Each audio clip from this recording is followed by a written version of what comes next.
और आज बैच में हम सबसे पहले सिलेबस के बारे में देखेंगे, क्योंकि सिलेबस किसी भी चीज़ को स्टडी करने से पहले उसके सिलेबस का पता होना चाहिए। तो सिलेबस में क्या क्या चीज़ें हैं उनको हम देखने वाले हैं, और उसके बाद आपकी जो यूनिट शुरू करेंगे वो आपकी न्यू यूनिट रहेगी। तो सबसे पहले सिलेबस में देखते हैं। सिलेबस में आपके टोटल ये यूनिटें हैं, ठीक है, जिसमें आपके भू आकृतिक विज्ञान है, साथ में आपके जलवायु विज्ञान है, साथ में आपके समुद्र विज्ञान है। ये पीडीएफ भेज दूंगा मैं आपको, ठीक है ना।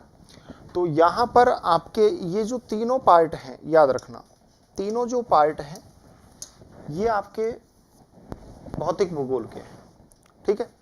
अब आपको इतना तो पता है पहले से ही कि ये भौतिक भूगोल का पार्ट है, ये आपका एनवायरमेंट ज्योग्राफी है, पर्यावरण भूगोल, ठीक है। इसके अलावा जनसंख्या और अधिवास है, सेटलमेंट, पॉपुलेशन एंड सेटलमेंट, ये आपका इकोनॉमिक और रीजनल ज्योग्राफी। उसके बाद आपका सांस्कृतिक, मतलब आपके कल्चर, सोशल और आपका पॉलिटिकल, ठीक है। इसके अलावा भौगोलिक चिंतन, ज्योग्राफी थॉट्स। इसके अलावा भौगोलिक तकनीकी, जो आपके कार्टोग्राफी का पार्ट है, इसमें रिमोट सेंसिंग में है, और भारत का भूगोल। ये आपकी टोटल 10 यूनिटें हैं। कितनी है? 10 यूनिट। अब इसमें से हम देखते हैं कि सबसे पहले आपके भू आकृतिक विज्ञान। अब भू आकृतिक विज्ञान में आपको बहुत सारी चीज़ों का पता है, और हमेशा पेपर में चेंजेस होता रहता है समय के अनुसार। हो सकता है इस बार थोड़ा सा पेपर वैसा रहा, अगली बार थोड़ा पेपर वैसा रह जाए, क्योंकि हमेशा एनटीए जब भी पेपर लेती है तब भी चेंजेस कुछ न कुछ करती है नए, लेकिन हम उन चेंजों के अनुसार स्टडी करेंगे। इस बार क्या परिवर्तन हो सकते हैं, करंट के क्या रिव्यू आपसे कनेक्ट करके पूछे जा सकते हैं, तो उन सब चीज़ों को देखेंगे। जैसे आपके महाद्वीप प्रवाह, ये आपके कॉन्टिनेंटल ड्रिफ्ट थ्योरी है, आपको पता है वेगनर की है।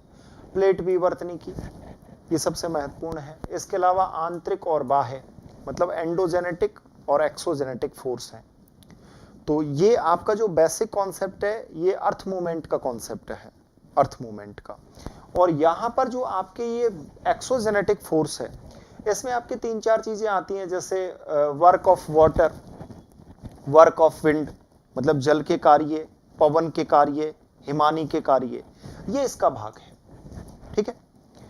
ये तो क्या है, स्थल खंड पर स्थलाकृतियों को निर्मित करने का कार्य करती है, और ये विध्वंस करने का कार्य करती है, समतलीकरण, जिसमें आपके बाह्य जो बाह्य बल होता है, इसमें आपके अनच्छादन यानी डेनुडेशन, डेनुडेशन के अलावा अपक्षय, और अपक्षय के साथ एक और आपका महत्वपूर्ण कॉन्सेप्ट है अपर्दन, इरोजन, ठीक है।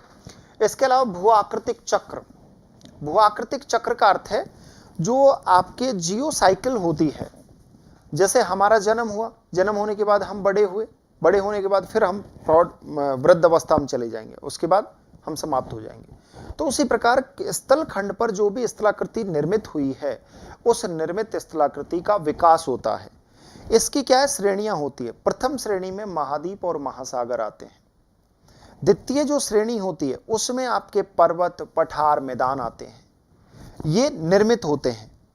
और ये तीनों जो चीजें मैंने आपको बोली है, माउंटेन, प्लेटू एंड प्लेन, ये आपके ओशियनिक पार्ट में भी होती हैं और आपके कॉन्टिनेंटल पार्ट में भी होती हैं, मतलब महाद्वीप वाले भाग में भी होती है और महासागर वाले भाग में भी होती हैं।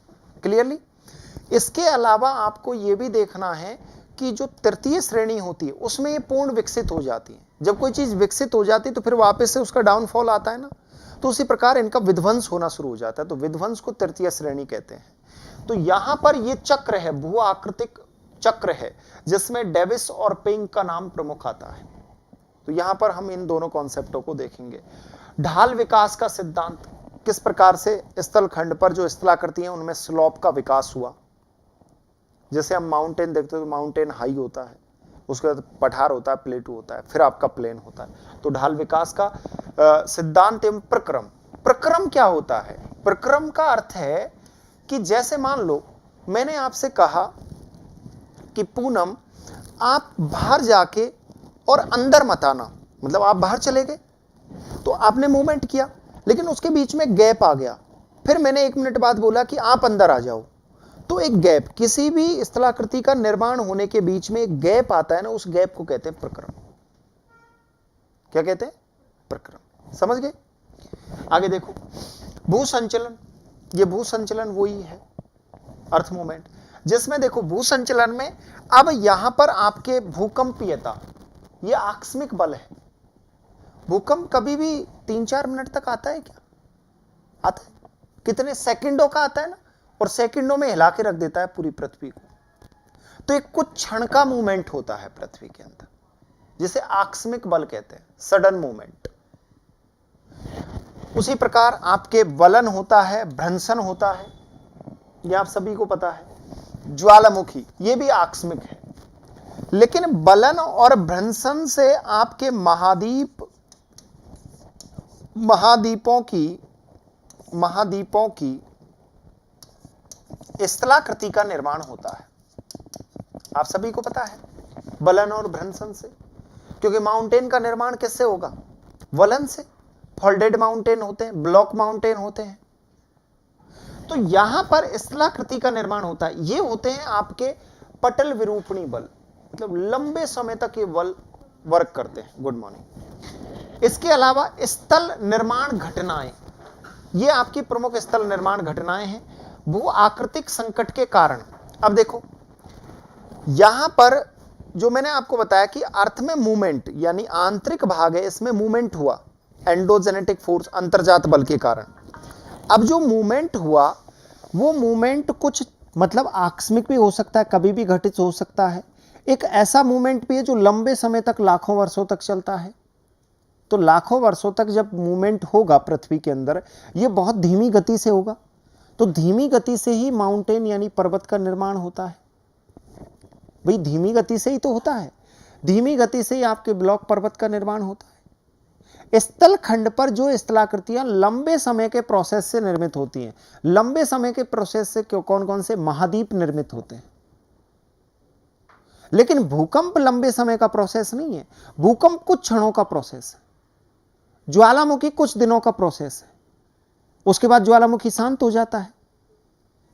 तो यहां पर समझने वाली बात है कि भू आकृतिक संकट, ये संकट उत्पन्न होते हैं सडन जो होते हैं।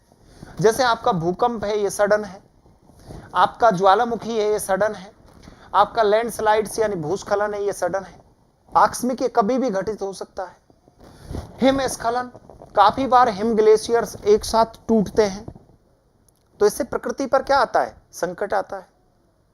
जब भी भूकंप आता है, जहां पर मानवीय अधिवास और आपका पर्यावरणीय जो आपका प्राकृतिक जो नेचर है, वहां पर विध्वंस होता है कि नहीं होता? भूकंप आता है तब अर्थ में मूवमेंट होता है। मूवमेंट होता है तो वहां पर क्रैक्स का निर्माण होता है, फ्रैक्चर बनते हैं, इसके अलावा फॉल्ट्स बनते हैं। और जहां पर आदिवासी क्षेत्र, वहां पर बड़ी बड़ी बिल्डिंगें धराशायी हो जाती हैं। तो ये सभी आपके भू आकृतिक संकट के कारण है। भू आकृतिक संकट का अर्थ है कि भूमि पर जितनी भी स्थलाकृतियां हैं, चाहे पर्वत हो, पठार हो, मैदान हो, जब भी ये आपके संकट आते हैं तो यहां पर इन स्थलाकृतियों में परिवर्तन आता है। काफी बार चट्टानों में दरार हो जाती है पर्वतीय क्षेत्र में, जब भूकंप आता है तब बड़े बड़े जो चट्टानों के टुकड़े होते हैं वो नीचे की तरफ आ जाते हैं ढलाननुमा क्षेत्र में। तो ये प्रमुख आपके टॉपिक है भू आकृतिक विज्ञान के। इसके अलावा जलवायु विज्ञान, आप सभी को पता है, वायुमंडल की संरचना और संगठन, ठीक है, ये टॉपिक है। इसके अलावा सूर्य तप, इसके अलावा पृथ्वी का ऊष्मा बजट, कि जो सौर्य विकिरण से पृथ्वी ऊष्मा को प्राप्त कर रही है, तो पार्थिव विकिरण से वापस वायुमंडल में भी तो जा रहा है प्रकाश, तो इससे आप बजट यानी इसको बैलेंस करते हो। ऊष्मा का जो वितरण है इसको बैलेंस किया जाता है इस बजट के माध्यम से।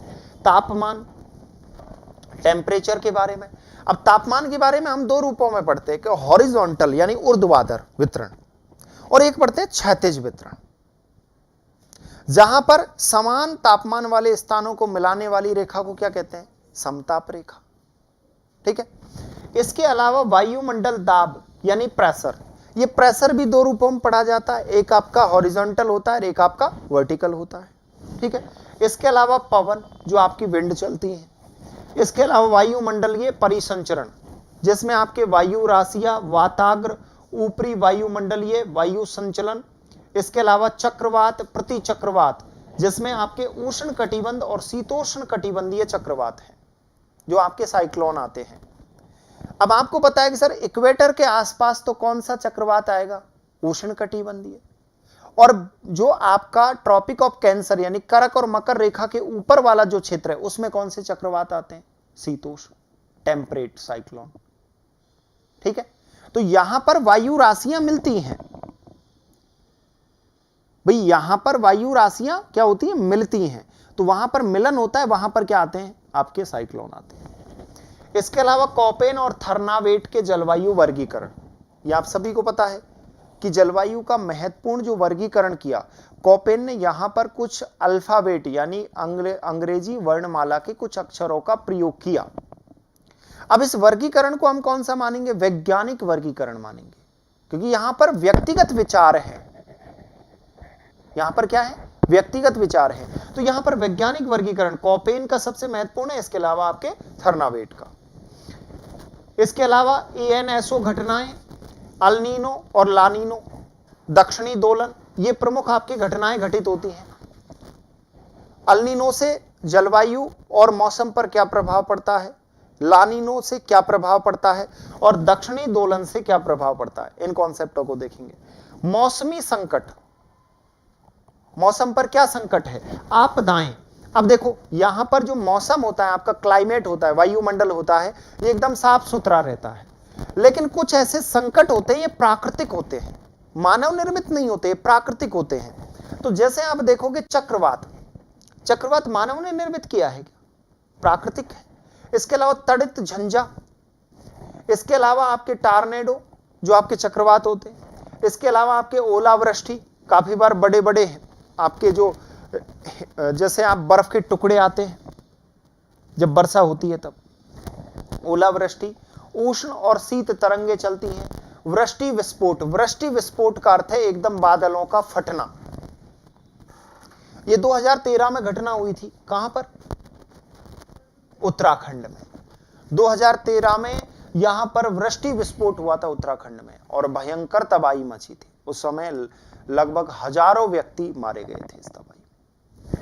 इसके अलावा हिम झील प्रस्फुटन, काफी बार यहां पर जैसे आपका पर्वतीय क्षेत्र होगा वहां पर जो आपकी हिम झीलें होती हैं, मतलब हिम इकट्ठा हो जाता है और एक साथ पूरा हिम का जो पूरा भाग है वो एक साथ टूटता है, तो उस टूटने को क्या बोलेंगे, प्रस्फुटन। इसके अलावा जलवायु परिवर्तन। अब जलवायु परिवर्तन में जो भी चेंजेस हो रहे हैं ये प्राकृतिक परिवर्तन भी होते हैं, मानवीय परिवर्तन भी होते हैं। प्राकृतिक परिवर्तनों की कहानी क्या होती है कि प्राकृतिक परिवर्तनों में प्रकृति अपने अनुसार एडजस्ट कर लेती है, लेकिन मानवीय जो परिवर्तन होते हैं जलवायु में वो लंबे समय तक बने रहते हैं, और उनको यदि आप ठीक करना चाहते हो तो उतना ही समय उनको ठीक करने के लिए चाहिए। तो ये प्रमुख एक समस्या है पूरे विश्व के सामने, जलवायु परिवर्तन। विगत दशकों के जलवायु परिवर्तन के साक्ष्य, कारण और वैश्विक जलवायु पर मानव का प्रभाव, ये जो पूरा आपका ये टॉपिक है, इस टॉपिक को स्टडी कहां पर करते हैं, पर्यावरण भूगोल में। जैसे आपके कॉप के जो सम्मेलन होते हैं उसके बारे में, ये जलवायु परिवर्तन। एक आपका पृथ्वी सम्मेलन हुआ था रियो डी जेनेरिया 1992 में, तो ये चीजें आपके दिमाग में हैं पहले से ही, ठीक है। इसके अलावा यहां पर समुद्र विज्ञान। अब देखो समुद्र विज्ञान में फिक्स टॉपिक दे रखे हैं, जैसे महासागर उच्चावच। आप सभी को पता है कि महासागरों के नीचे जो आपका ओशियनिक रिलिप्स होते हैं वहां पर आपके उच्चावचीय विशेषताओं को देखोगे तो एक आपके महासागर निगमन तट होता है, एक महासागर ढाल होता है, एक आपके महासागर मैदान होता है, और एक आपके गर्त होता है। ये उच्चावचीय विशेषताएं। अब यहीं पर आपको पर्वत, पठार और मैदान देखने को मिलेंगे।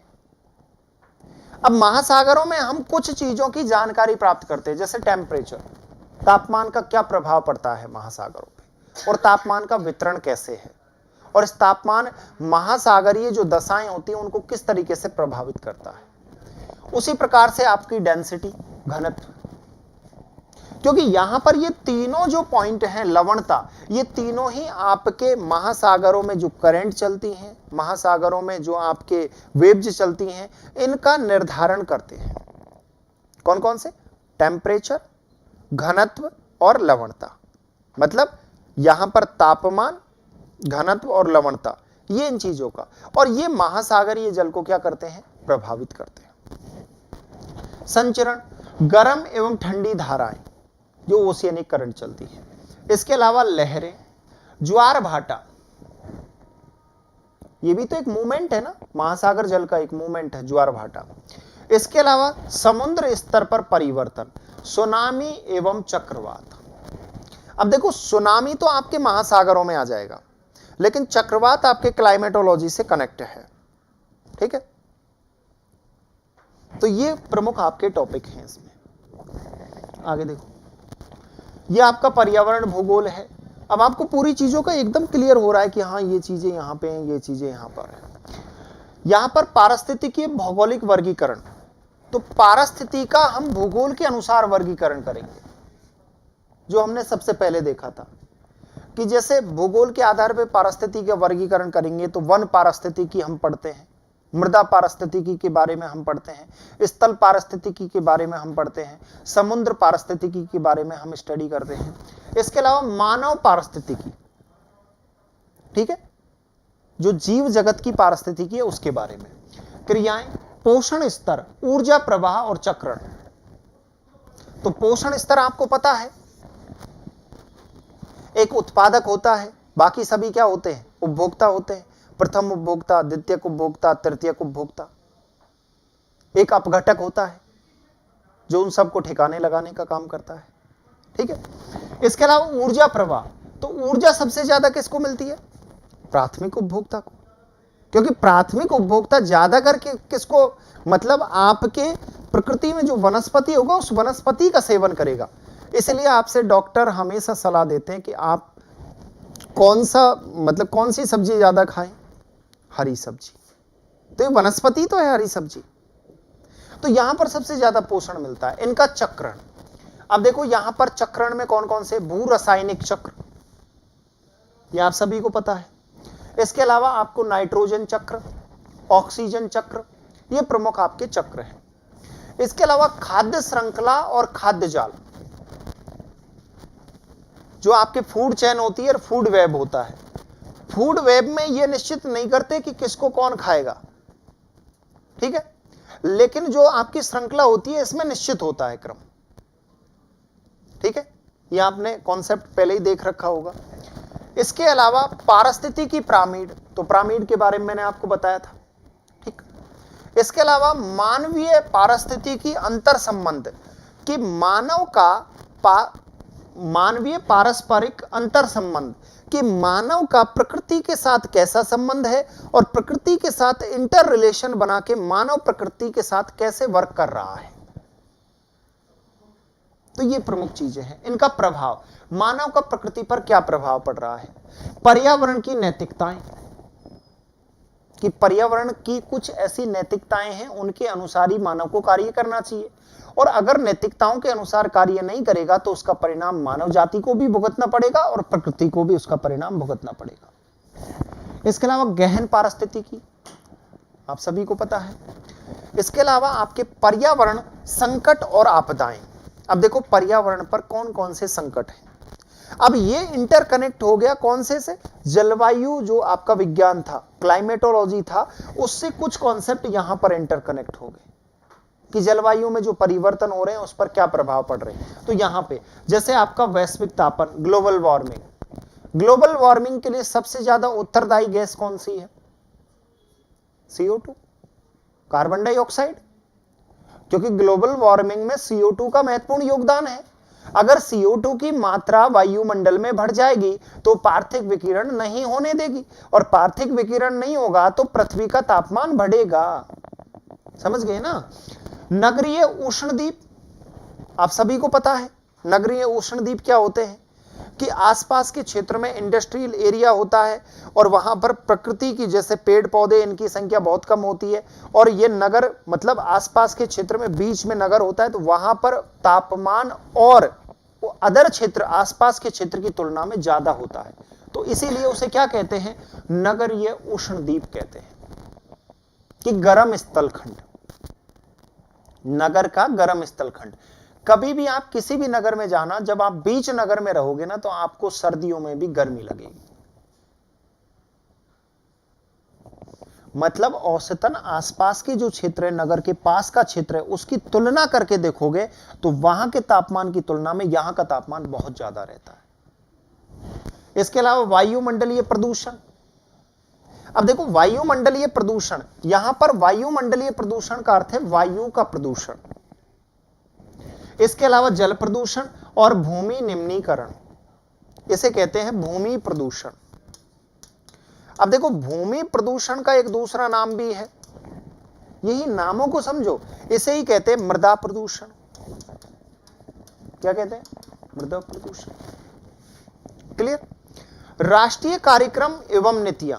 अब देखो इसके लिए कौन कौन सी नीतियां गवर्नमेंट ने बनाई हैं, इन पर कौन कौन से इंप्लीमेंट हो रहे हैं, इन चीजों के बारे में। कानूनी प्रावधान, पर्यावरण नीति, अंतरराष्ट्रीय समझौते, ये सभी वर्क किए जा रहे हैं कि जो भी हमने परिवर्तन किए हैं और जिससे हमारी प्रकृति पर जो इफेक्ट पड़ा है, इस इफेक्ट को संतुलित कैसे किया जाए। तो राष्ट्रीय स्तर पर सरकार कानून बनाती है, सरकार पर्यावरण नीति लाती है। बताओ पर्यावरण नीति कब लाई गई सबसे पहले? -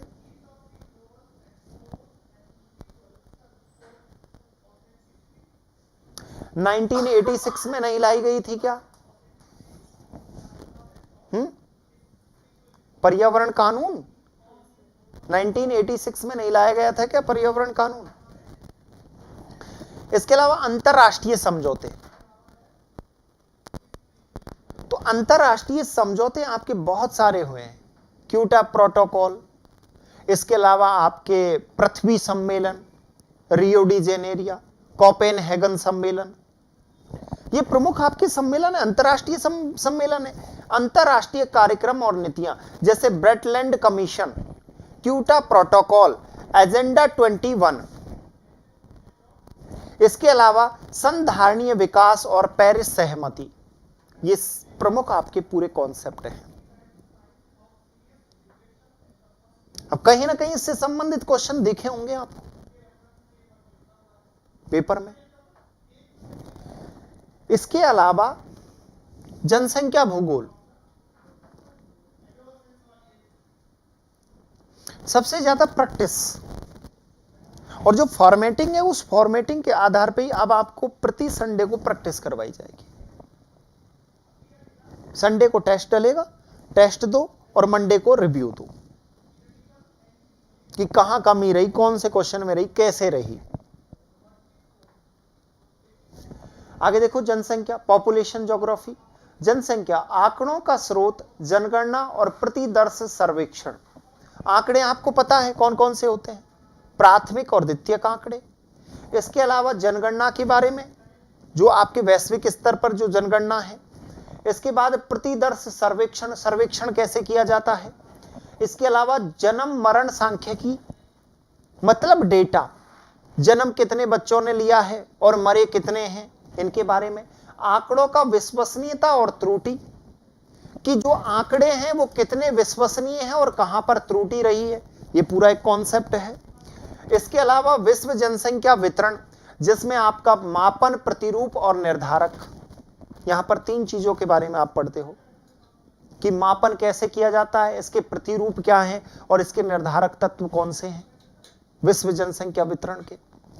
इसके अलावा विश्व जनसंख्या वृद्धि। अब देखो वृद्धि कैसे, पूर्व ऐतिहासिक काल से लेकर आधुनिक काल तक। तो सबसे ज्यादा जनसंख्या में विस्फोट कब हुआ है? आधुनिक काल में, वर्तमान समय में। जनसांख्यिकी संक्रमण, अगर सिलेबस में कुछ भी चेंजेस होगा तो ज्योग्राफी में सबसे कम परिवर्तन होगा, क्योंकि ज्योग्राफी में पूरा दे रखा है और इस बार सिलेबस चेंज होने की संभावनाएं हैं। लेकिन ज्योग्राफी में अगर होगा तो 2-3 टॉपिक में आपको बता रहा था, या तो ऐड होगा किसमें, रिमोट सेंसिंग वाले पार्ट में नई चीजें अपडेट, या आपके अभी मैंने एनवायरमेंट ज्योग्राफी बताया तो एनवायरमेंट ज्योग्राफी में जो नए सम्मेलन हुए हैं वो ऐड हो जाएंगे। ठीक है, चाहे जलवायु परिवर्तन के हो या हम जो भी वर्क कर रहे हैं अंतरराष्ट्रीय स्तर पर पर्यावरण के लिए, वो सभी चीजें ऐड हो सकती हैं। तो मैंने बोला कि यहां पर एक तो पर्यावरण भूगोल में ऐड होगा और एक आपके कार्टोग्राफी में ऐड होगा। इसके अलावा और मुझे कहीं भी संभावना, और एक इकोनॉमिक ज्योग्राफी में कुछ नई पॉलिसियां हैं अंतरराष्ट्रीय स्तर पर, वो चीजें ऐड हो सकती, इससे ज्यादा नहीं होगा। तो यहां पर याद रखना जनसांख्यिकी संक्रमण, तो ये हमने देखा था।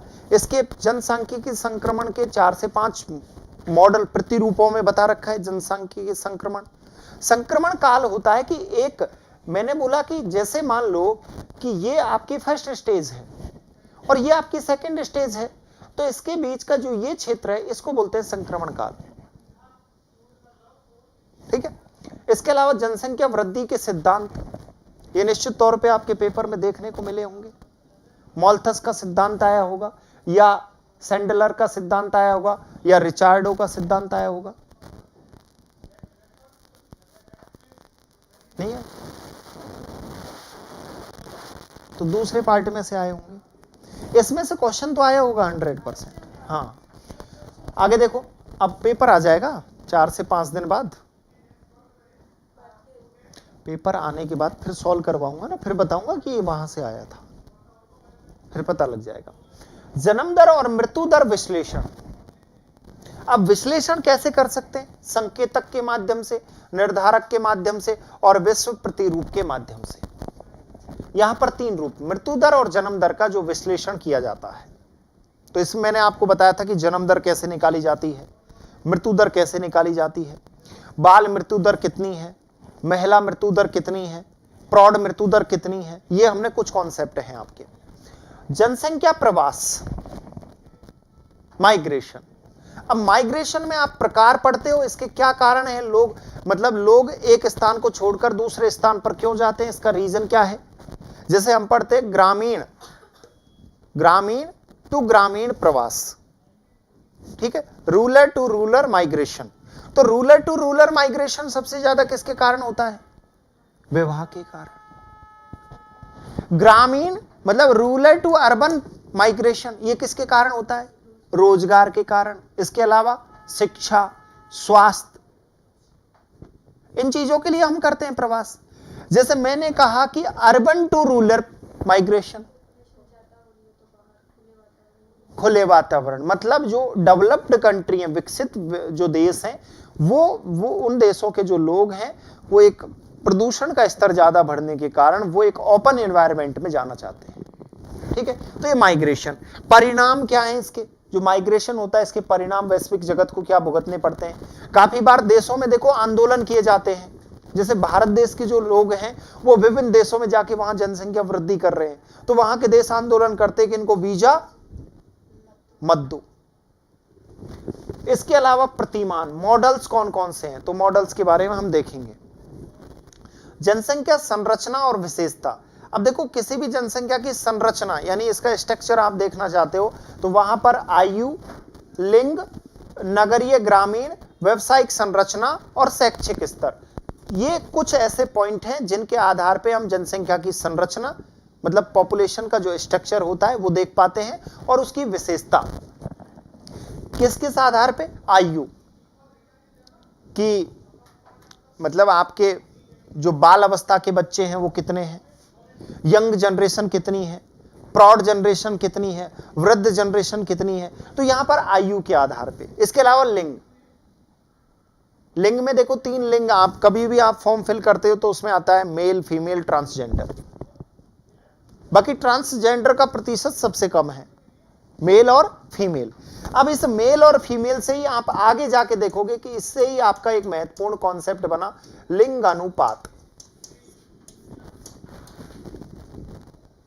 Sex ratio. अब आप देखोगे कि विश्व के अंदर एक रसिया एकमात्र ऐसा देश है जिसका आप लिंग अनुपात सबसे ज्यादा देख सकते हो। रसिया की कहानी क्या है कि रसिया में महिलाएं ज्यादा हैं, पुरुष कम हैं। बाकी भारत देश की कहानी क्या है?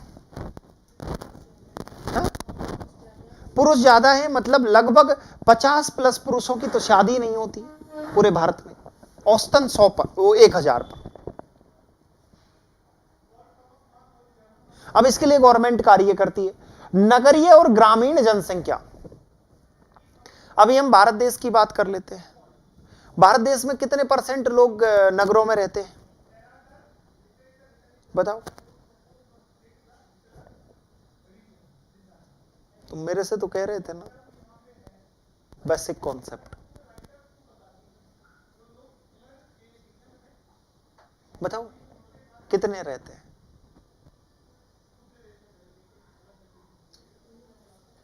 हाँ, लगभग 31% लोग नगरों में नहीं रहते। 31% से अधिक लोग। उसके बाद 68% से ज्यादा लोग किस में रहते हैं? ग्रामीण क्षेत्र में। ठीक है। इसके अलावा व्यवसायिक संरचना कि कृषि कार्य कितने व्यक्ति कर रहे हैं, उद्योगों में कितने वर्ग कर रहे हैं, सेवा क्षेत्र में कितने कर रहे हैं, तो ये व्यवसायिक संरचना है। शैक्षिक स्तर जिसे साक्षरता कहते हैं। तो यहां पर जो साक्षरता है वो साक्षरता के जो रूप होते हैं, साक्षरता में देखो सबसे पहले तो हम पढ़ते हैं टोटल कुल साक्षरता कितनी है, फिर इसमें से डिवाइडेशन कर देते हैं मेल और फीमेल का। ठीक है। फिर मेल फीमेल के बाद फिर साक्षरता में डिवाइडेशन कर देते हैं ग्रामीण और शहरी। ठीक है। यह साक्षरता का एक रेशो मापा जाता है। विकसित और विकासशील देशों में जनसंख्या की नीतियां। अब जैसे चीन है, चीन में जनसंख्या वृद्धि एकदम भौकाल स्तर पर है। भारत में जनसंख्या वृद्धि एकदम भौकाल स्तर पर है। जिन देशों में जनसंख्या वृद्धि नहीं हो रही वो उस टेंशन में कि यार जनसंख्या वृद्धि कैसे करें, तो वो उसके लिए नीतियां बनाते हैं। जिन देशों में जनसंख्या वृद्धि ज्यादा हो रही है वो उस जनसंख्या को कंट्रोल करने के लिए नीतियां बनाते हैं। जैसे चीन ने एक कौन सी नीति बना रखी है?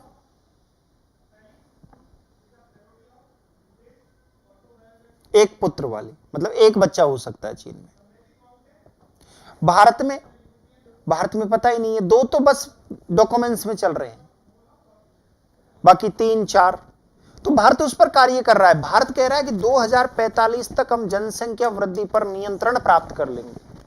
हाँ, ये कर सकते हैं नियंत्रण, क्योंकि आगे आने वाले समय में जितना नगरीकरण बढ़ेगा, जितना हम प्रकृति के साथ अंतर संबंध बनाएंगे, उतने ही हमारा पर्यावरण प्रदूषण, हमारा खान पान, हमारी जीवन शैली परिवर्तित होगी। जैसे जापान जैसे देश में वृद्धों की संख्या सबसे ज्यादा है। रीजन, क्योंकि वहां पर जो नई जो जनरेशन है, नई संतति उत्पत्ति में प्रॉब्लम आ रही है। अब उसका रीजन ये भी बताते हैं कि 1994 से लेकर 5 के बीच में अमेरिका ने परमाणु विस्फोट किए जापान में, हिरोशिमा और नागासाकी पर। ठीक है। अब उसका यह भी बता रहे हैं कि जापान का जो विकास था वो वहीं पे रुक गया। लेकिन रियल क्या है कि वहां पर प्रौढ़ जो वृद्ध जनसंख्या उसका स्तर ज्यादा बढ़ गया और यंग जनसंख्या है, यंग जनरेशन है, उसका स्तर कम हो गया। तो बताओ जनसंख्या वृद्धि कैसे हो सकती है? भारत में तो जनसंख्या वृद्धि इसलिए होगी क्योंकि भारत में सबसे ज्यादा युवा है। लेकिन अभी आने वाले समय में 2035 से 40 के बीच में ग्राफ गिरेगा। इसका रीजन, क्योंकि हमारा खान पान, हमारी जीवन शैली और हमारा रहन सहन। आप देखना, काफी बार नोटिस करना, जो इंडस्ट्रियल एरिया होते हैं, औद्योगिक क्षेत्र होते हैं, उनमें आसपास के जो क्षेत्र होते हैं उनमें सबसे ज्यादा डेथ होती है। कभी भी नोटिस करना, सबसे ज्यादा पता ही नहीं लगता। व्यक्ति अभी सुबह तो एकदम ठीक था, 2 घंटे बाद उसकी डेथ हो गई। और दूसरा एक रीजन और देखना, वहां के जो ज्यादातर जो महिलाएं होंगी उनके बच्चे बहुत कम होते हैं, होते ही नहीं है काफियों के, और काफियों के 1 या 2 बच्चे होते हैं। उसका रीजन ये है। तो ये प्रमुख कॉन्सेप्ट है आपके पॉपुलेशन। अधिवास में, अब देखो अधिवास में ग्रामीण अधिवास के प्रकार, प्रतिरूप और वितरण। ठीक है। तो अधिवास में हम देखो 2 अधिवास करते हैं।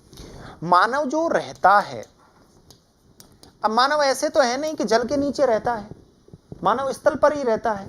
तो एक जो क्षेत्र होगा वो होगा ग्रामीण क्षेत्र, तो वहां पर मानव रहेगा, और दूसरा होगा शहरी क्षेत्र अधिवास में। तो ग्रामीण अधिवास के प्रकार, प्रतिरूप और वितरण। ग्रामीण अधिवास की समकालीन समस्याएं, समय समय के अनुसार ग्रामीण अधिवास में क्या क्या समस्याएं आई, तो उन समस्याओं के बारे में। तो यहां पर पता लगा कि आप ग्रामीण अधिवास के प्रकार के बारे में स्टडी करोगे, उसके बाद आप प्रतिरूप के बारे में, और उसके बाद वितरण के बारे में। इन 3 चीजों की स्टडी कर ली तो उसके बाद आप समस्याएं देखोगे। ग्रामीण एवं नगरीय प्रवास, ठीक है। भूमि उपयोग में बदलाव, हम जैसे ही प्रवास करेंगे, माइग्रेशन होगा, वैसे ही आपका भूमि के उपयोग में बदलाव होगा कि नहीं होगा। अब सोचो कि शहरी क्षेत्र में, ग्रामीण क्षेत्रों से लोग शहरी क्षेत्र में प्रवास कर रहे हैं, तो शहरी क्षेत्रों के आसपास के जो क्षेत्र होंगे वहां पर एग्रीकल्चर की जा रही थी, लेकिन उसके बाद वो लोग एग्रीकल्चर को बंद करके वहां पर क्या कर देंगे, रहने के लिए निवास क्षेत्र बना देंगे, सेटलमेंट कर देंगे उस खेत का। क्या कर देंगे? सेटलमेंट, प्लॉटिंग कर देंगे, इंडस्ट्री के लिए भूमि दे देंगे। तो वहां पर भूमि उपयोग में परिवर्तन हुआ कि नहीं हुआ? अब यहां पर भूमि उपयोग में जब परिवर्तन हुआ तो भूमि अधिग्रहण करने वाले बड़े बड़े उद्योगपति होते हैं। अधिग्रहण करने वाले कौन होते हैं? बड़े बड़े उद्योगपति। तो इनके लिए कानून बनाया गया है। समव्यवहार, नगरों की उत्पत्ति के सिद्धांत। अब देखो नगर कैसे बने। अधिग्रहण के बाद अब हम भूमि का उपयोग करेंगे तो भूमि पर क्या बनाएंगे? नगर बनाएंगे। तो नगरों के कुछ सिद्धांत बताएं। गॉर्डन सिल्डे, हेनरी पेरेन, पढ़ा है ना ये तो। गॉर्डन सिल्डे का नाम आपने पढ़ा है, हेनरी पेरेन का नाम पढ़ा है, पेरेन। इसके अलावा सैंडलर है, ये कौन है? सैंडलर है, लेविस और मम्फोर्ड। अब ये जो नाम तुमको बड़े टफ लग रहे हैं ना, अभी थॉट्स में जब देखोगे तो तुम ये कहोगे कि सर अब हमारे दिमाग में आ रहा है कि अच्छा ये यहाँ के थे, इन्होंने ये काम किया। थॉट्स में पूरी कहानी आपको समझ आ जाएगी। तो यहां पर याद रखना गॉर्डन सिल्डे, या एग्जाम में निश्चित तौर पे इसमें से एक क्वेश्चन तो आया ही होगा, आया था, है ना? हाँ। इसके अलावा सैंडलर, लेविस और मम्फोर्ड। हाँ हाँ। विकसित और विकासशील देशों में नगरीकरण की विशेषता और प्रक्रिया। अब देखो यहां पर नगरों की वृद्धि के कारक, ऐसे कौन कौन से कारक रहे जिन्होंने नगरों की वृद्धि में अपना महत्वपूर्ण योगदान दिया? वो कारक, नगरीकरण की प्रवृत्ति। पेपर आ जाएगा ना, फिर मैं आपको बताऊंगा कि देखो ये यहां से, देखो ये यहां से, ये यहां से। हाँ। आकार, संरचना और नगरीय क्षेत्र के कार्य। नगरीय पद्धतियां। अब देखो प्राचीन नगरों में कानून, उन नगरों की श्रेणी, आकार में हम पढ़ते हैं ना, एक बड़े नगर, एक मध्यम श्रेणी के, एक लघु श्रेणी के, इनके बारे में पढ़ते हैं हम। इसके अलावा आकार और नियम, केंद्रीय स्थान सिद्धांत, क्रस्टोलर और लॉस, कि केंद्र में कौन सा नगर होगा? सबसे बड़ा नगर होगा, और उसके आसपास, जैसे हम बात करें कि हमारे भारत देश की राजधानी वो केंद्र में होनी चाहिए, और उससे राज्यों की जो राजधानी है वो आसपास होनी चाहिए। लेकिन भारत में ऐसा सिद्धांत ये फॉलो होता ही नहीं है। होता है क्या? यहां पर केंद्रीय स्थान सिद्धांत, केंद्रीय स्थान सिद्धांत क्रस्टोलर और लॉन्स का। तो इसमें से 100% ये क्वेश्चन फंसा होगा, आया होगा किसी न किसी रूप में। इसके अलावा नगरों की आंतरिक संरचना, कि नगरों की जो बसावट है वो बसावट किस प्रकार की है? टी आकार की है, या त्रिभुजाकार आकार की है, या ज्योमितीय आकार की है, या आयताकार आकार की है? तो सेटलमेंट का एक क्वेश्चन आया होगा, नगरीय बस्तियों का। इसके अलावा नगरीय भूमि उपयोग के सिद्धांत। अब देखो नगरों की भूमि को हम उपयोग कैसे कर सकते हैं, इनके भी कुछ सिद्धांत दिए हैं विद्वानों ने, और आज के प्रमुख नगर हैं वो इन्हीं सिद्धांतों पर आधारित है। बहुत सारे नगर हैं जिनके बारे में मैंने आपको बताया था। आपसे इंटरकनेक्ट करके पूछ लिया होगा कि बताओ वायु परिवहन को इंटरकनेक्ट करके नगरों से पूछ लिया होगा कि कैसे कनेक्ट किया जाता है। हाँ। अब देखो यहां पर बर्गिस, हैरिस, ओल्मेन, अब आपको पता लगेगा ना कैसे इंटरकनेक्ट होता है चीजों को। तो यहां पर बर्गिस, हैरिस, ओल्मेन और हॉयट का नाम आता है। ये 4 महत्वपूर्ण। तो निश्चित तौर पे इसमें से भी जब उसने सिद्धांतों के क्वेश्चन दिए हैं तो यहां से भी उठा के डाला ही होगा, या तो बर्गिस का आया होगा, या हैरिस का आया होगा, या ओल्मेन का, या हॉयट का, किसी न किसी का एक क्वेश्चन आया होगा इसमें से। तो ये प्रमुख आपके कॉन्सेप्ट सेटलमेंट ज्योग्राफी के, ये टॉपिक। इसके बाद देखो नगरीय भूमि उपयोग के मॉडल, ये मैंने अभी आपको बता दिए।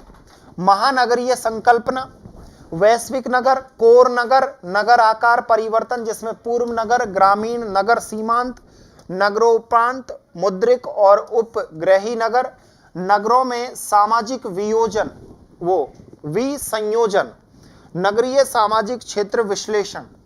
भाई नगरीय भी तो एक समाज होता है ना, सोसाइटी होती है कि नहीं होती? तो नगरों की जो सोसाइटी है उस सोसाइटी का विश्लेषण करना कि किस तरीके की सोसाइटी है। नगरीय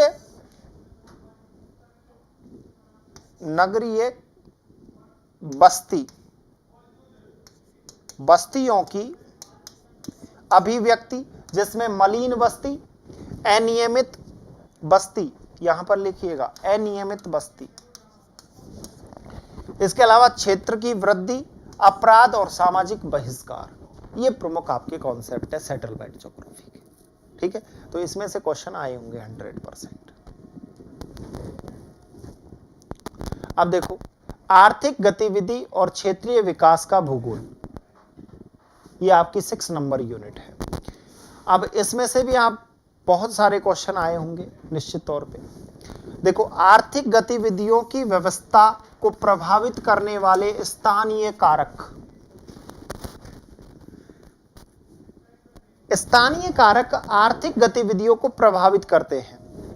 और यहां पर जो गतिविधियां होती हैं, जो एक्टिविटी होती हैं, जिसमें प्राथमिक एक्टिविटी, द्वितीयक, तृतीयक और चतुर्थक, ये प्रमुख एक्टिविटी होती है। कि प्रारंभ में मानव केवल आखेट करता था और संग्रहण करता था, धीरे धीरे मानव एग्रीकल्चर करने लगा, फिर वो मछली पालन करने लगा, तो ये सभी प्राइमरी एक्टिविटी है। द्वितीयक में उसने इंडस्ट्री लगाया, विनिर्माण किया, ये सभी द्वितीयक हैं। तृतीयक में सेवा क्षेत्र, सर्विस सेक्टर। चतुर्थक और भी नया रूप, नया परिवर्तित बुद्धिमान जीवों का। प्राकृतिक संसाधन, अब देखो प्राकृतिक संसाधन, जैसे प्राकृतिक संसाधन में जल का नाम आएगा, वायु का नाम आएगा, इसके अलावा वनस्पति आएगा, इसके अलावा मृदा आएगी, ये सभी क्या है? प्राकृतिक संसाधन है। तो इनका वर्गीकरण और वितरण और इनसे संबंधित समस्याएं। प्राकृतिक संसाधनों का प्रबंधन हम कैसे कर सकते हैं? विश्व में विकसित एवं विकासशील देशों में किसका संकट? ऊर्जा का संकट। एनर्जी क्या है? एनर्जी के रूप कितने हैं? 2 रूप हैं। कौन कौन से हैं? एक परंपरागत, एक गैर परंपरागत। परंपरागत कौन सी है? जो परंपराओं से चली आ रही है, लेकिन ये कभी भी समाप्त हो सकती है, लेकिन गैर परंपरागत समाप्त नहीं हो सकती। तो परंपरागत में कौन कौन सी आएगी? कोयला, प्राकृत मतलब जिसे बोलते हैं हाइड्रो एनर्जी, वो थर्मल एनर्जी, न्यूक्लियर एनर्जी, ये सब परंपरागत है। गैर परंपरागत बोले सर हम सूर्य से, सूर्य की जो किरणें हैं उनसे ऊर्जा बना रहे हैं, हम पवन से ऊर्जा बना रहे हैं, कभी समाप्त हो सकते हैं क्या? नहीं हो सकते। तो ये सभी क्या है? तो इनका ऊर्जा का संकट। अब संकट किससे उत्पन्न हुआ? परंपरागत ऊर्जा, क्योंकि परंपरागत ऊर्जा कुछ मतलब कुछ देशों में ही है। जैसे पेट्रोलियम कहां मिलेगा? इराक, ईरान, सऊदी अरब, इन देशों में सबसे ज्यादा पेट्रोलियम के भंडार मिलेंगे। ठीक है, तो कल से मैप तो साथ में ही लाना है। ठीक है, मैप को साथ में लाना है और मैप में एक एक चीज देखनी है। ठीक है, आगे देखो कृषि भूगोल, भूमि क्षमता वर्गीकरण और भूमि उपयोग नियोजन। अब देखो भूमि की क्षमता का वर्गीकरण करना, भूमि उपयोग नियोजन करना, शस्य प्रतिरूप। शस्य प्रतिरूप होता है जो फसल का जो चक्र होता है ना, उसे बोलते हैं शस्य प्रतिरूप। शस्य संयोजन विधियां, कौन कौन सी विधियां यूज की जाती हैं? जैसे आपके पिताजी नहीं करते क्या? एक बार जैसे खेत में बाजरे की फसल बो दी, फिर अगली बार उसी खेत में हम किसकी फसल बोते हैं? मक्का की फसल बोलते हैं। इसके अलावा आपके क्षेत्र का निरूपण। अब देखो यहां पर ये निश्चित तौर पे आया होगा, ये आपके क्वेश्चन बीबरदोई और रफीउल्लाह, इनमें से एक का किसी का मॉडल आया होगा एग्रीकल्चर में से। सस्य विविधीकरण, वांथ्यूनेन का भूमि उपयोग नियोजन मॉडल। आया होगा वांथ्योनयन का क्वेश्चन, बहुत पॉपुलर है। हाँ, कृषि उत्पादन के मापन और निर्धारक, कृषि उत्पादक में क्षेत्रीय विभिन्नताएं। अब देखो क्षेत्रीय विभिन्नताएं कैसे होती हैं उत्पादकता में, क्योंकि क्षेत्रों के अनुसार उत्पादन का जो वितरण होता है वो अलग अलग होता है, इसीलिए इसमें इसे क्या कहते हैं, विभिन्नताएं। और विश्व की कृषि पद्धतियां, तो यहां पर लगभग आपके 14 से 15 कृषि पद्धतियां हैं, उनके आधार पर एग्रीकल्चर की जाती है। औद्योगिक भूगोल, उद्योगों का वर्गीकरण, उद्योगों के स्थान निर्धारक के कारक, है ना। हाँ, उद्योगों के स्थान निर्धारक के सिद्धांत, A Weber, E M Hoover, ऑंगस्टर लॉन्स एंड डी एम स्मिथ, इनमें से किसी न किसी का आया होगा। हाँ, विश्व के औद्योगिक प्रदेश, तुमने थोड़ा सा चीजों को देखते, ठीक। इसके अलावा औद्योगिक प्रदेश, अल्प विकसित देशों के विनिर्माण क्षेत्र पर वैश्वीकरण का प्रभाव। इसके अलावा पर्यटन उद्योग, सूचना संचार प्रौद्योगिकी, आईसीटी, ज्ञान वृद्धि, शिक्षा एवं अनुसंधान विकास उद्योग, ये प्रमुख आपके औद्योगिक भूगोल के मतलब टॉपिक हैं। परिवहन एवं व्यापार भूगोल, इसके भी क्वेश्चन आए होंगे, जैसे आपके स्थानीय पारस्परिक अन्योन क्रिया, इंटरएक्शन के सिद्धांत और मॉडल, एडवर्ड उलमेन, ई.एम. हर्स्ट। इसके अलावा संबद्धतांक और अभिगम्यता सूचकांक मापन, स्थानीय प्रवाह मॉडल, गुरुत्वाकर्षण मॉडल, इसकी भिन्नताएं, और विश्व व्यापार संगठन। विश्व व्यापार संगठन जैसे क्या कहते हैं, WTO, यही कानून निर्मित करता है। वैश्वीकरण और उदारीकरण की विश्व व्यापार पद्धति। अब देखो, वैश्वीकरण और उदारीकरण नीतियों से विश्व व्यापार बढ़ा है, और कुछ संगठनों के नाम भी पूछे गए होंगे क्वेश्चनों में, निश्चित तौर पे, क्योंकि अभी करंट में वो रहे हैं मुद्दे, चाहे आसियान के बारे में, चाहे सार्क के बारे में, नाटो के बारे में, कहीं ना कहीं इंटरकनेक्ट किया होगा। यूरोपीय यूनियन के बारे में आया ना, क्वेश्चन आया होगा। अंतः एवं अंतरा प्रादेशिक सहयोग और व्यापार की संभावनाएं एवं समस्याएं, ये प्रमुख कॉन्सेप्ट आपके परिवहन एवं व्यापार भूगोल में है, यूजीसी नेट, ठीक है। इसके अलावा प्रादेशिक विकास। अब देखो, प्रादेशिक विज्ञान, प्रारूप विज्ञान प्रदेश, औपचारिक और कार्यात्मक प्रदेश, विश्व प्रादेशिक विविधता, प्रादेशिक विविधता के सिद्धांत, प्रादेशिक विकास के सिद्धांत, अल्बर्ट ओ हर्शमैन, इसके अलावा गवर्नर, इसके अलावा जॉन फ्राइडमैन, अल्प विकसित अधीन राष्ट्र का सिद्धांत, वैश्विक आर्थिक खंड, और भारत में प्रादेशिक विकास और सामाजिक आंदोलन, ये प्रमुख कॉन्सेप्ट आपके प्रादेशिक विकास के, ठीक है, रीजन। अब देखो, सांस्कृतिक, सामाजिक और राजनीतिक भूगोल, इसमें से क्वेश्चन आए होंगे 100%, देख लो, अब याद कर लेना आप। सांस्कृतिक और सामाजिक, संस्कृति की संकल्पना, कि संस्कृति किस पर आधारित होती है, संस्कृति, कल्चर, धर्म पर। जितने धर्म में वैसी संस्कृति निर्मित होगी।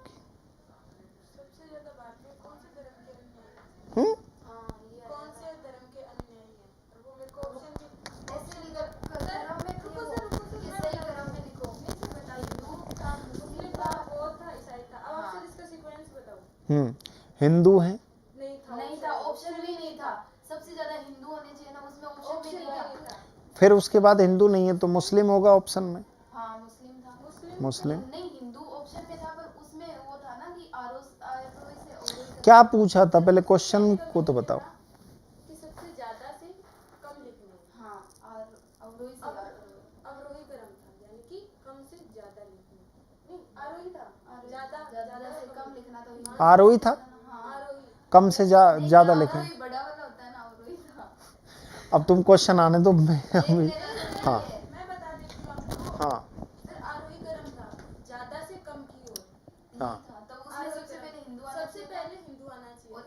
आरओई में क्या होता है एक बार बताना। अब है ना, तुझे मैं जान से मानूंगा। छोटे से बड़ा होता है। क्या है? अवरोही था वो, आरोही नहीं था, अवरोही का नाम था। ऐसे ना कि सबसे ज्यादा का सबसे से ज्यादा वो ऑप्शन में भी बता दो। अब क्वेश्चन देख लेंगे जब आएगा तब। फिर ईसाई का भी बहुत था। हिंदू का हमेशा उसने ना लास्ट से थर्ड पे दे रखा था, सारे ऑप्शन में थर्ड पे था। अगर सर हिंदू कम सबसे माने सबसे कम पे भी उसने दिया, उसने थर्ड ऑप्शन में दिया है। कैसे भी कर लो सर, आरोही क्या क्या थे? सर आप आरोही समझ लो चाहे अवरोही समझ लो, पर हिंदू उसने थर्ड पे रखा था। हो सकता है क्वेश्चन में एरर होगा। तभी तो बोले सर वो क्वेश्चन में एरर था। ऑप्शन भी अच्छे से याद है। अब सुनो, सांस्कृतिक जटिलताएं, क्या क्या जटिलताएं हैं संस्कृतियों में। क्षेत्र और प्रदेश, अभी क्वेश्चन नहीं देखूंगा, उसका आंसर नहीं बताऊंगा, क्योंकि हो सकता है तुम कंफ्यूज हो रहे हो उस जगह। देखो मैं तुमको एक बात बता दूं, सबसे ज्यादा हिंदू हैं भारत में, ठीक है। हिंदू के बाद आपके मुस्लिम हैं, बौद्ध नहीं, ध्यान रखना। हाँ, बौद्धों की बौद्ध मतलब इसमें ईसाई और हैं, याद रखना। बौद्धों के बाद ईसाई, फिर आपके जैन हैं, हाँ, फिर आपके जैन हैं, फिर आपके पारसी हैं, पारसी, ये क्रम है। बट कैसे भी कर लो, हिंदू या तो लास्ट में आता या फर्स्ट में आता, ये तो चीज थी ना सर। तो उसमें मिस्टेक होगी ना क्वेश्चन में, ये भी तो हो सकता है। अब देखो, सांस्कृतिक विरासत, सांस्कृतिक परिस्थितियां, वो पारिस्थितिकी, सांस्कृतिक अभिसरण, सामाजिक संरचना और प्रक्रम, ये सोशल का है पूरा पार्ट। सामाजिक कल्याण, जीवन की गुणवत्ता, सामाजिक अपवर्जन, भारत में सामाजिक समूहों का स्थानीय वितरण। अब देखो सामाजिक समूहों में कौन कौन से, जैसे आपके जनजाति के बारे में, जैसे आपके जाति के बारे में, धर्म के बारे में और भाषाएं, इनमें से क्वेश्चन आया होगा। जनजातियों का आया होगा निश्चित तौर पे, ट्राइब्स के बारे में, एक क्वेश्चन धर्म के बारे में आया होगा, ठीक है। जाति आपसे पूछी गई होंगी, जैसे आपके निग्रिटो, ऑस्ट्रेलाइड, वर्ड की भी जनजातियां बट वो अलग ही नाम थे। हाँ, उनमें से पूछा होगा निश्चित तौर पे क्वेश्चन। पर्यावरण एवं मानवीय स्वास्थ्य, रुग्णता पारिस्थितिकी, पोषण की स्थिति, निदान की स्थिति, वर्गीकरण, स्थानीय मौसम वितरण का प्रतिरूप विशेष भारत के संदर्भ में, भारत में स्वास्थ्य सुरक्षा की योजना नीति और भारत में स्वास्थ्य पर्यटन, ये प्रमुख। स्वास्थ्य पर्यटन ये होता है कि हम इलाज के लिए जब किसी देश में जाते हैं ना, तो उसे बोलते हैं स्वास्थ्य पर्यटन। अब आपको पता लग जाएगा क्या चीजें हैं, ठीक है। परिसीमाएं, अब देखो राजनीतिक भूगोल में परिसीमा, राजनीति हमेशा सीमा की बात करती है, बाउंड्री। हम बात करते हैं कि अगर कोई एमपी का व्यक्ति सीमा लांघकर राजस्थान में आ जाएगा, तो सीमा राजस्थान की सीमा है, जहां तक राजस्थान का क्षेत्र है, तो वहां पर कानून किसका चलेगा? राजस्थान का। तो उस समय भी जब राजतंत्र था, उस समय भी सीमाएं थी। तो परिसीमाएं या सरहद की संकल्पना विशेषकर भारत के संदर्भ में पढ़ेंगे हम। इसके अलावा हार्टलैंड और रिमलैंड का सिद्धांत, ये निश्चित तौर पे क्वेश्चन आया होगा, ठीक है।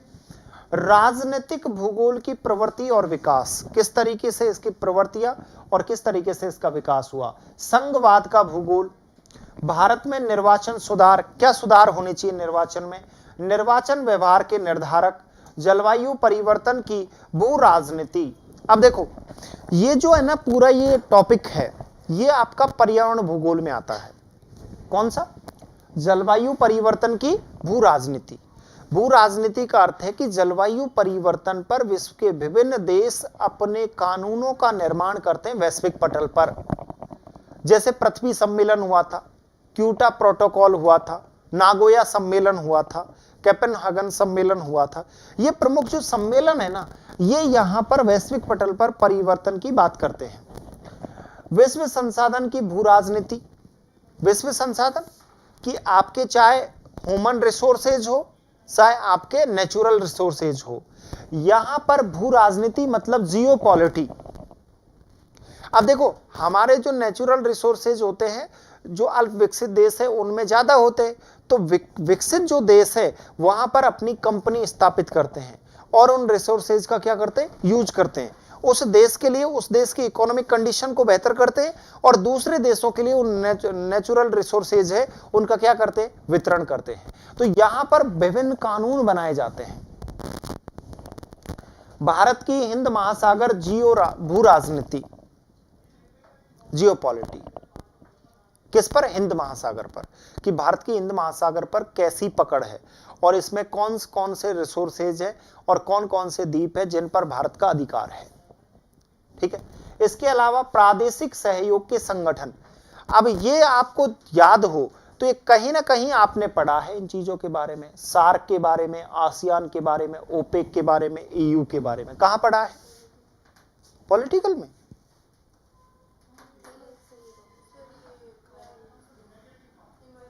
व्यापार भूगोल में पढ़ा है। किसमें पढ़ा है, एनवायरमेंट में कहां पढ़ लिया, व्यापार भूगोल में पढ़ा हो, समझ गए। ट्रेड, क्योंकि ये ट्रेड के संगठन है, सार्क हो, आसियान हो, ओपेक हो, ईयू हो, ये क्या सब क्या है, ट्रेड के संगठन है, व्यापार के संगठन। विश्व संसाधन की नव राजनीति, कि विश्व संसाधनों पर जो आपके न्यू पॉलिटी है उसका क्या प्रभाव है। आगे देखो, भौगोलिक चिंतन, ये आपकी यूनिट शुरू करेंगे, भौगोलिक चिंतन। अब देखो, भौगोलिक ज्ञान में ग्रीक, रोमन, अरब, चाइनीज और भारतीय भूगोलवेताओं का योगदान।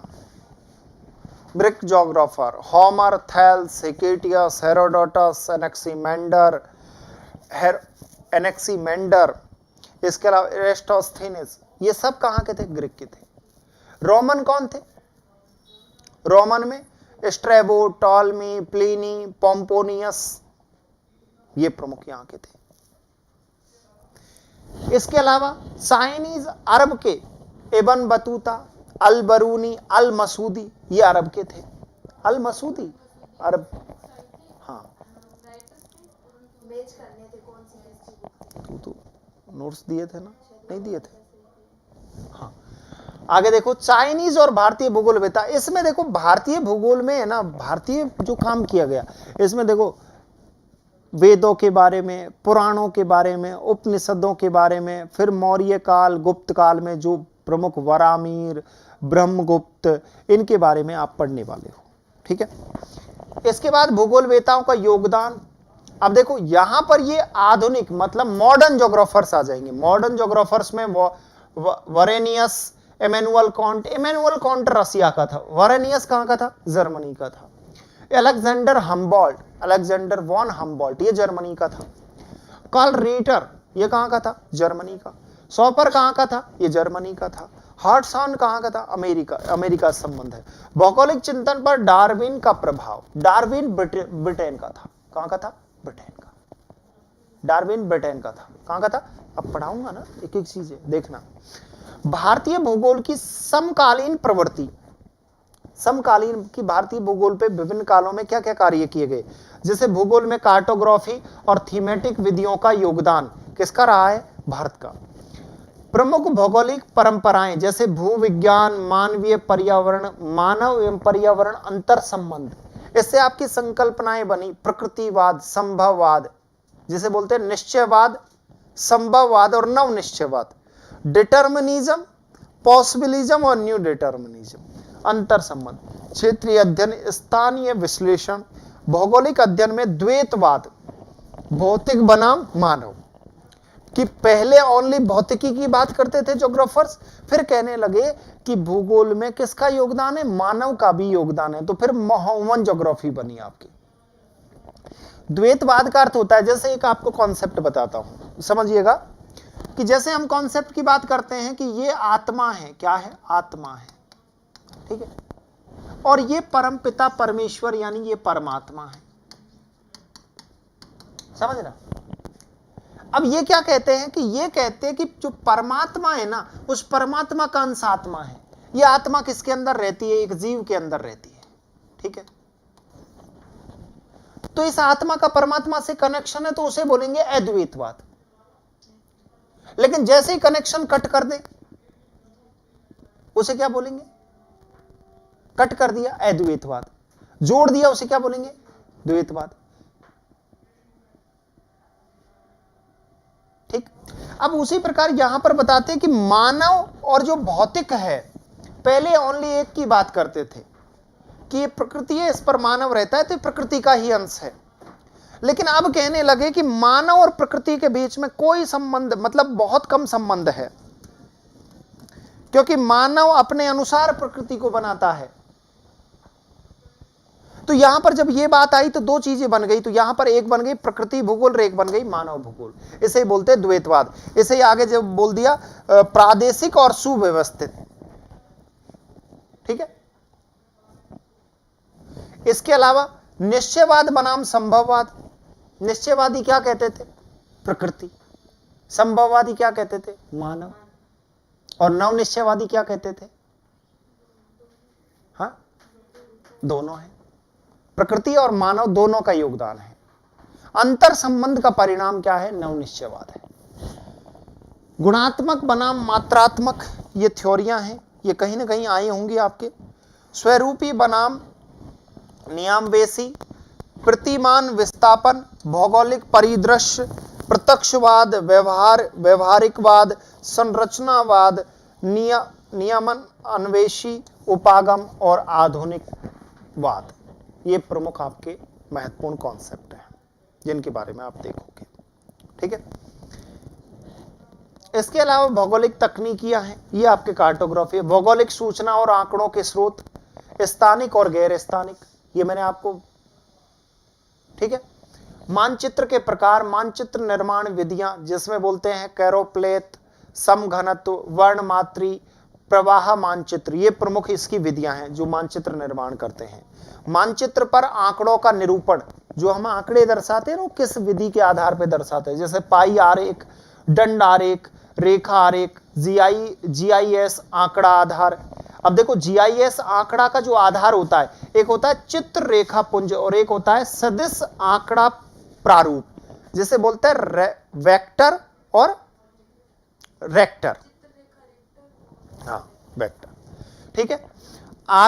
आरोपण आंकड़ा प्रारूप, भौगोलिक सूचना तंत्र के कार्य, जो जीआईएस है, ज्योग्राफिकल इंफॉर्मेशन सिस्टम है, इसके कार्य क्या है? ये रूपांतरण का कार्य करता है, संपादन का कार्य करता है और विश्लेषण का कार्य करता है। कौन? जीआईएस। किसी भी डेटा को रूपांतरित मतलब परिवर्तित करता है, किसी भी डेटा को संपादन करता है, एडिटिंग करता है कि नहीं करता, और उसके बाद विश्लेषण यानी एनालिसिस का कार्य करता है। ये कहीं ना कहीं ये क्वेश्चन आया होगा, जीआईएस का क्रम बताओ। नहीं आया तो यहां से आया होगा। अंकीय उत्थान मॉडल, डीईएम बोलते हैं जिसे। भू संदर्भ, समन्वय पद्धति, मानचित्र प्रक्षेप, आंकड़ा, भौगोलिक सूचना तंत्र का उपयोग। अब देखो किन किन क्षेत्रों में हम उपयोग कर रहे हैं। तो विषयात्मक, मानचित्र कला, स्थानिक निर्णय समर्थन पद्धति, इन चीजों में हम इसका क्या कर रहे हैं? यूज कर रहे हैं। आधारभूत सुदूर संवेदन। अब ये देखो, ये रिमोट सेंसिंग है। क्या है? ये रिमोट सेंसिंग का भाग है, जिसमें विद्युत चुंबकीय स्पेक्ट्रम, संवेदक प्लेटफॉर्म, वियोजन के प्रकार, वायव्य छायाचित्र, फोटो के तत्व, उपग्रह प्रतिबिंब की विवेचना, इसके अलावा फोटोग्रामिति, वायव फोटोग्राफ की किस्में, अंकीय प्रतिबिंब प्रक्रमण, सुदूर संवेदन की तकनीकी का विकास, ये प्रमुख आपके टॉपिक हैं। वृत्त आंकड़ों का आदान प्रदान, इसका भारत के प्राकृतिक संसाधनों के प्रबंधन में उपयोग। आज हम रिमोट सेंसिंग का किस में यूज कर रहे हैं? नेचुरल रिसोर्सेज के प्रबंधन के लिए रिमोट सेंसिंग का यूज किया जा रहा है। ठीक है। इसके अलावा जीपीएस, जीपीएस में देखो घटक, ग्लोबल जो आपके वैश्विक स्थिति जो होती है उसको जीपीएस कहते हैं, ग्लोबल पोजीशन सिस्टम कहते हैं इसे। ठीक है। तो जीपीएस होता है, जीपीएस के घटक और उपयोग, जैसे अंतरिक्ष, भूतल नियंत्रण और अभिग्राही सूचकांक, केंद्रीय प्रवृत्ति मापन का उपयोग, परिक्षेपण, असमानताएं, प्रतिचयन, प्रतिचयन की कार्यविधि और परिकल्पना, परीक्षण। ये प्रमुख आपके कॉन्सेप्ट हैं इसमें। ठीक है। सहसंबंध और सम आश्रयण विश्लेषण, सूचकांकों का मापन, सूचकांक मापनी का निर्माण, संयुक्त सूचकांकों की संगणना, प्रधान घटक विश्लेषण, समूह विश्लेषण, इसके अलावा आकार मिति विश्लेषण, सरिताओं का क्रमीकरण, विभाजन अनुपात, अपवाह घनत्व, अपवाह आवर्ती, बेसिन परिक्रमण अनुपात, द्रोणी रूप, ये सभी नदियों के बारे में है। किसके बारे में? नदियों के जो चित्र बनाए जाते हैं उनके बारे में बताया गया है, जीआईएस का जो यूज करके। इसके अलावा परिच्छेदिकाएं, ढलान विश्लेषण, प्रवणता वक्र, उच्चतादर्शी वक्र। उच्चतादर्शी वक्र है ना, ये आपका समुद्र विज्ञान का कॉन्सेप्ट है। तुंगता बारंबारता आरेख, ये प्रमुख आपके कॉन्सेप्ट हैं जो तकनीकी हैं। इसमें से क्वेश्चन जरूर आए होंगे आपके। ठीक है। अब देखो, अगला है भारत का भूगोल। भारत के प्रमुख भूआकृतिक क्षेत्र और उनकी विशेषताएं। इसमें से आया होगा एक क्वेश्चन, आया था क्या? अपवाह तंत्र, हिमालय और प्रायद्वीप की नदियों के बारे में, जलवायु, ऋतुएं, ऋत्विक, मौसमी विशेषताएं, जलवायु विभाजन, भारतीय मानसून, रचना तंत्र और विशेषताएं, जेड धाराएं, हिमालय, वाष्प हिमानी, प्राकृतिक संसाधनों के प्रकार और वितरण। अब देखो प्राकृतिक संसाधन कौन कौन से हैं? मिट्टी, वनस्पति, जल, खनिज और महासागरीय संसाधन। तो इनके प्रकार और वितरण ये हम देखने वाले हैं। जनसंख्या की विशेषताएं। अब देखो जनसंख्या का एक क्वेश्चन निश्चित तौर पे आया होगा, डेटा का पूछा होगा। स्थानीय प्रतिरूप और वितरण, जिसमें वृद्धि एवं संरचना, ग्रामीण, नगरीय, आयु, लिंग, व्यवसायिक, शिक्षा, मानव जातीय और धार्मिक। ठीक है। जनसंख्या के निर्धारक, भारत में जनसंख्या नीति, कृषि उत्पादन, उत्पादकता और प्रमुख खाद्य फसलों की उपजें। ठीक है। इसके अलावा प्रमुख फसल प्रदेश, कृषि विकास में प्रादेशिक विविधता, भारतीय कृषि को प्रभावित करने वाली तकनीकी और संस्थागत कारक, कृषि जलवायु प्रदेश, हरित क्रांति, खाद्य सुरक्षा, भोजन का अधिकार, ये प्रमुख कॉन्सेप्ट हैं। ठीक है। इसके अलावा स्वतंत्रता प्राप्ति से अब तक औद्योगिक विकास, औद्योगिक प्रदेश, उनकी विशेषताएं, भारत में औद्योगिक नीतियां, परिवहन जल का विकास, प्रतिरूप, रेल, सड़क, जल मार्ग, वायु परिवहन, पाइपलाइन। ठीक है। आंतरिक और बाह्य व्यापार, प्रवृत्ति, संरचना और दिशा, भारत में प्रादेशिक विकास नियोजन, योजना आयोग का है ये कॉन्सेप्ट पूरा।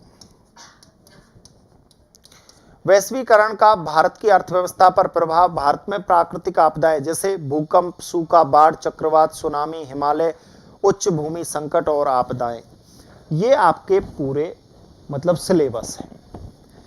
अब इसमें से क्वेश्चन कैसे कैसे आए होंगे भाई, मैं इस बात को तो मान नहीं सकता, इंटरकनेक्ट थे ना, तो अब तुम्हारी इंटरकनेक्ट की समस्या खत्म कर देंगे। ओके। इंटरकनेक्ट करने वाली जो समस्या आपको आई ना पेपर में, इस समस्या को 2 महीने में तैयार कर देंगे।